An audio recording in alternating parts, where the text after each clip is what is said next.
Ele vai pra Copa, ele não tem essa, os 26 que foram convocados foram. Neymar sendo titular, alguém tem que sair pro Neymar entrar. E a questão do Ney, acho que é a decisão do treinador, ele vai decidir se o Ney tem que jogar ou não e cabe a nós respeitar a decisão dele. De todas as seleções, aquele que tem o grupo mais forte é o da França. Rafinha jogou aquele jogo, se machucou inclusive. E pegar um time fraco, como o Panamá, certo? Um time que não vai longe na Copa do Mundo. Eu acho que ainda tá desentrosado, né? Quando você olha ali o quarteto ofensivo do Brasil. A seleção brasileira sem a bola. O 4-2-4 do Ancelotti me assusta. Me assusta na Copa do Mundo, me assusta. O Brasil goleou o Panamá por 6-2 e os reservas que entraram no segundo tempo roubaram a cena. Felipe Melo e Denilson elogiaram as mudanças, enquanto Paulo Nunes foi direto. Neymar tem que ser titular na seleção. Confira o que eles disseram.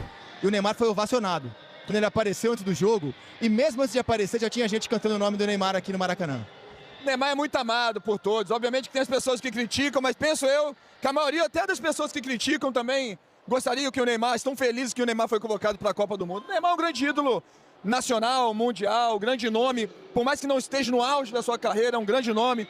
E é um cara que eu não tenho dúvida de que vai nos ajudar bastante. E hoje, esse carinho da torcida, mesmo que ele não tivesse entrado em campo, é importante para ele se sentir amado, sentir o carinho e também a responsabilidade que ele tem para trazer o Hexa para o nosso povo, para o Brasil, que a gente está precisando disso já tem tempo, né?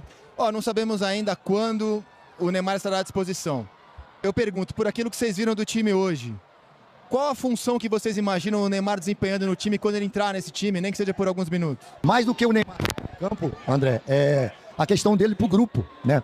Pelos jogadores que gostam de estar com ele. O Ancelotti me demonstrou isso e lá na Granja, isso foi muito claro, né? A felicidade de todo mundo, com o grupo na mão. Eu acho que além do campo, a gente tem que olhar também o entorno. Eu acho que é importante. A gente que foi jogador sabe quanto é importante, num tiro curto de competição, você ter um grupo coeso. E a seleção mostra isso hoje. Eu queria muito perguntar quando ele voltar para cá, uma expectativa que o Brasil tem com o Rafinha. A gente está vendo o Igor Thiago batendo mais um pênalti, 2 jogos, 2 gols de pênalti do Igor Thiago.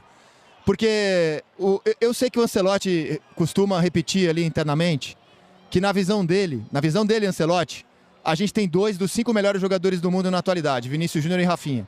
E ele dá muito moral para esses 2. Eu queria muito ouvir o Rafinha, como ele recebe esse moral, porque quando ele joga pelo Barcelona, ele é de fato um monstro.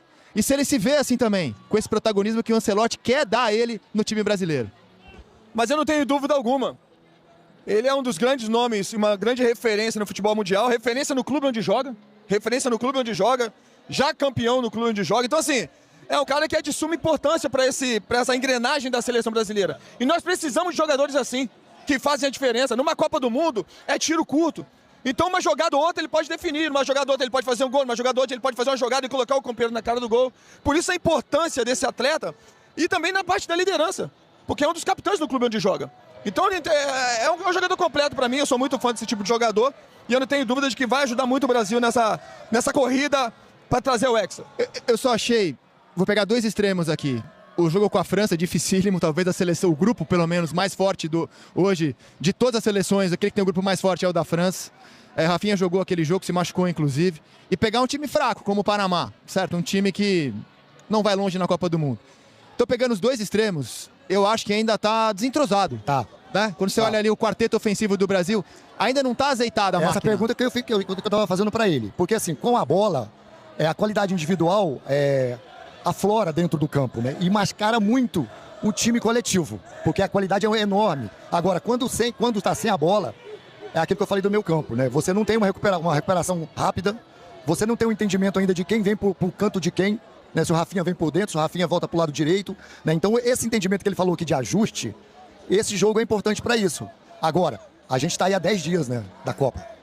Esse ajuste tem que começar rápido, porque o primeiro jogo que a gente tem, André, é contra o Marrocos, uma seleção fortíssima, uma seleção que joga, que vai encarar o Brasil, que já encarou no amistoso e venceu, que tem jogadores que respeitam a seleção, como todos respeitam, mas que não vai ficar lá atrás, que vai jogar com o Brasil, que aí sim é a minha preocupação. A seleção brasileira sem a bola. O 4-2-4 do Ancelotti me assusta. Me assusta. Na Copa do Mundo me assusta. E eu ainda acho que lá na Copa, como já aconteceu isso em várias Copas, terá uma mudança ali. Eu acho que entra um meio-campista, entra um Danilo, entra um Paquetá, para você ter mais força, mais poder de marcação nessa seleção. O Paquetá hoje fez a função que era do Matheus Cunha no primeiro tempo, né? Mas no segundo tempo é um caso à parte. No segundo tempo o Brasil, principalmente o centro-campo do Brasil, era um centro-campo muito móvel.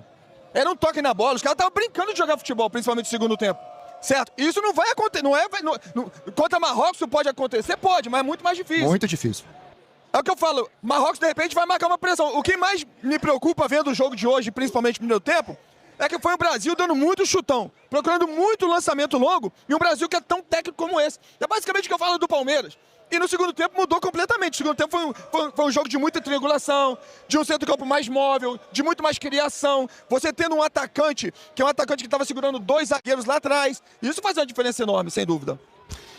Rafa, essa liderança que vocês técnicas, né? Porque a seleção tem muito bons jogadores, craques, né? Que decidem, que resolvem os problemas dentro de campo sempre. Mas a minha pergunta é sobre o treinador.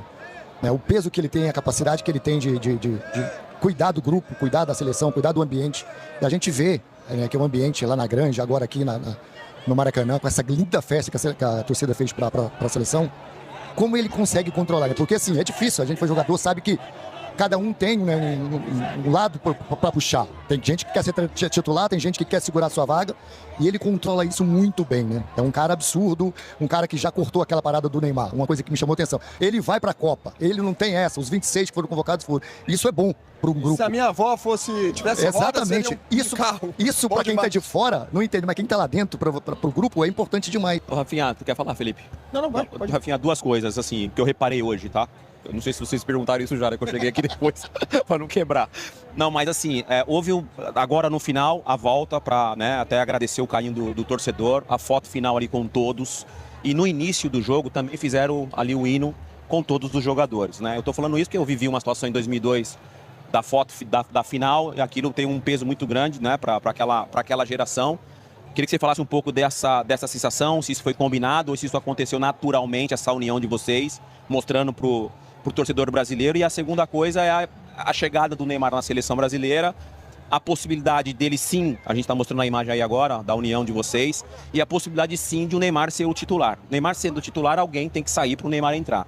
Você já de algum tempo para cá, eu tenho falado que você se reinventou no Barcelona, porque surge um Lamine Yamal, canhoto, jogando pelos lados do campo, um lugar que você se sentia confortável. Habilidoso. Aliás, conta aí como é que vai chegar o Yamal na Copa depois, que ele deve saber. Tá machucado? O lado jornalístico tá aflorado. De repente ele conta alguma coisa. E aí eu te pergunto, assim, você estaria obviamente preparado para exercer outras funções, como um 10, porque o Neymar provavelmente já foi falado pelo Ancelotti de ser um centroavante centralizado, né, o tal do falso 9. Você obviamente se adapta completamente nessa função de 10, né? De repente um Luiz Henrique aberto de um lado, o Vini de outro, Neymar mais centralizado, você fazendo essa função do Matheus Cunha. Queria que você falasse um pouquinho dessa questão tática e também dessa união, se nasceu naturalmente. Depois guarda essa pergunta aí, porque eu vou esquecer com certeza. Vai lá. Cara, acho que quando a gente ia entrar no campo ali, o pessoal avisou a gente que todo mundo iria entrar junto, né, para cantar o hino. Então eu acredito que isso foi algo preparado. A gente realmente não esperava, foi algo preparado. A questão da foto foi natural, né? A gente estava ali, passou, cumprimentou o pessoal. E na hora da foto, a gente já, né, o pessoal que já estava já posicionado para a foto já chamou os outros para fazer a foto. Então acho que, cara, a união, acho que a união faz a força, né? Tem esse ditado. Lançado agora. A união faz a força, porra. E, cara, acho que pra gente ter alguma chance de ganhar a Copa, a gente tem que estar unido, velho. Se a gente não tiver unido, meu irmão, qualquer seleção pode vir e dar trabalho pra gente e numa bobeira ganhar um jogo que pode decidir algo. Então, acho que a gente estar unido é algo muito importante. E como eu falei antes, acho que desde sempre, quando a gente vem para a seleção, o ambiente ele é muito bom. Vestir a camisa da seleção é muito bom. Então, o ambiente é bom e, como eu falei, a disputa de posições ela é natural e ela é respeitada entre os jogadores. Então, isso é muito legal. Qual é a tua outra pergunta? Se tiver que jogar no meio ali, tá tranquilo para você também. Se caso existe essa possibilidade. Cara, no Barcelona eu também tive que mudar um pouco minha mentalidade, porque quando eu cheguei eu também bati o pé, falava que eu só ia jogar do lado direito. E quando eu abri a minha mente para explorar outras coisas, foi onde eu tive tranquilidade para poder me adaptar em outras posições.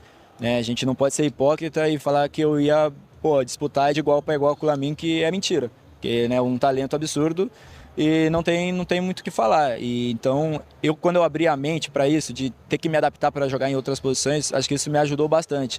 E aqui na seleção, eu sempre falo, eu vou dar o meu melhor, independente da posição que eu jogar, eu quero estar dentro do campo, eu quero estar ajudando, independente da posição. E a questão do Ney, acho que, né, como eu falei antes, é a decisão do treinador, ele vai decidir se o Ney tem que jogar ou não e cabe a nós respeitar a decisão dele. E aí você concorda com Felipe Melo, Denilson e Paulo Nunes? Os jogadores que entraram no segundo tempo merecem mais espaço na seleção e Neymar deve ser titular absoluto quando estiver à disposição? Deixe sua opinião aqui nos comentários.